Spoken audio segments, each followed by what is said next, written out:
یہ سچی کہانی ہے پاکستان کے شہر دریا خان کے دو آدم خور بھائیوں کی، جو موت کے بعد انسانی جسم کو پکا کر کھا جاتے تھے۔ ناظرین، یہ ایک معمولی سا جنازہ تھا، اللہ اکبر، اور سال تھا 2011 کا۔ گاؤں کی ایک نیک اور شریف عورت سارہ پروین، جو بدقسمتی سے کینسر کے ہاتھوں زندگی کی جنگ ہار گئی۔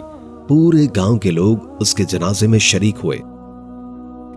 رونے کی آوازیں، دعاؤں کے کلمات اور قبر پر مٹی ڈالنے کا منظر سبھی کے دلوں کو چیر رہا تھا۔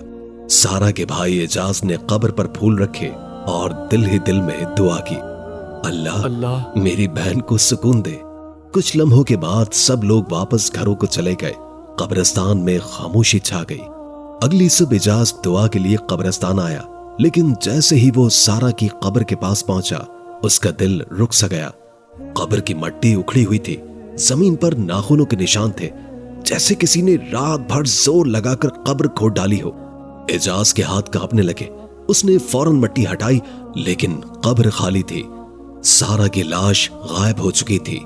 اس نے چیخ کر پورے گاؤں کو ہلا کر رکھ دیا۔ گاؤں والے جمع ہو گئے، کچھ کہنے لگے، یہ کالا جادو ہے۔ کچھ نے کہا، نہیں، یہ قبر کے چوروں کا کام ہے۔ لیکن کوئی نہیں جانتا تھا کہ اصل حقیقت ان کے قریب ہی چھپی ہوئی ہے۔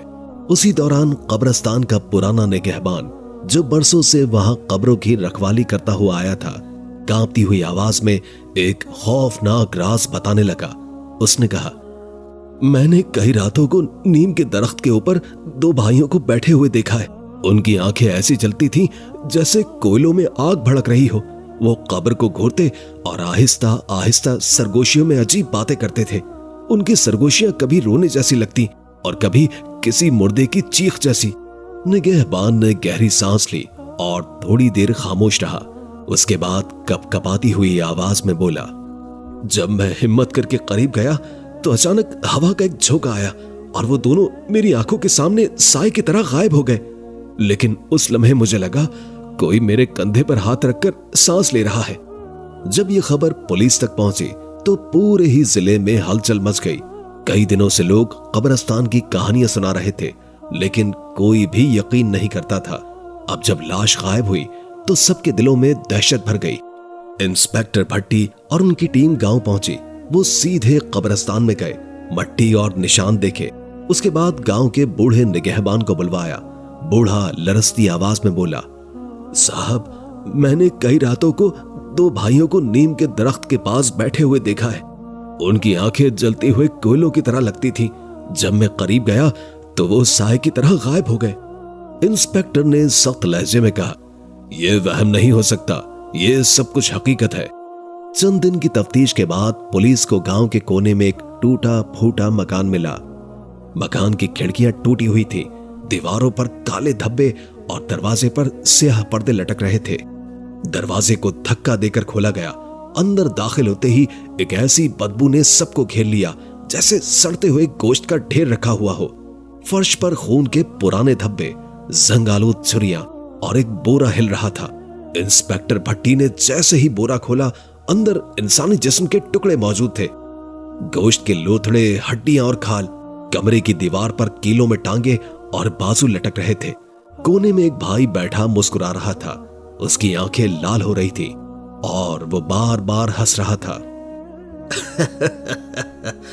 ہمیں کھانا پڑتا ہے ورنہ وہ ہمیں مار ڈالے گا۔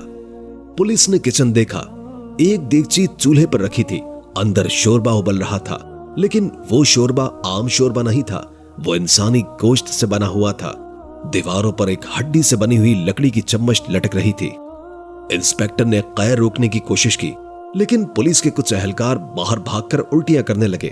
بھائیوں نے اقرار کیا، ہم کئی سال سے مردہ جسم کھا رہے ہیں، اگر ہم نہ کھائیں تو بیمار پڑ جاتے ہیں، ہمیں درد اٹھتا ہے، ہم مجبور ہیں۔ مزید تفتیش کرنے پر پتہ چلا کہ ان بھائیوں کا تعلق پہلے عام کسان گھرانے سے تھا، لیکن غربت اور بیماری نے ان کو تانترک کے پاس پہنچا دیا۔ وہ تانترک اسلام آباد کے ایک پرانے ویران مکان میں رہتا تھا۔ اس نے ان سے کہا، اگر تم مرے ہوئے انسانوں کا گوشت کھاؤ گے تو کبھی بھوکے نہیں مرو گے،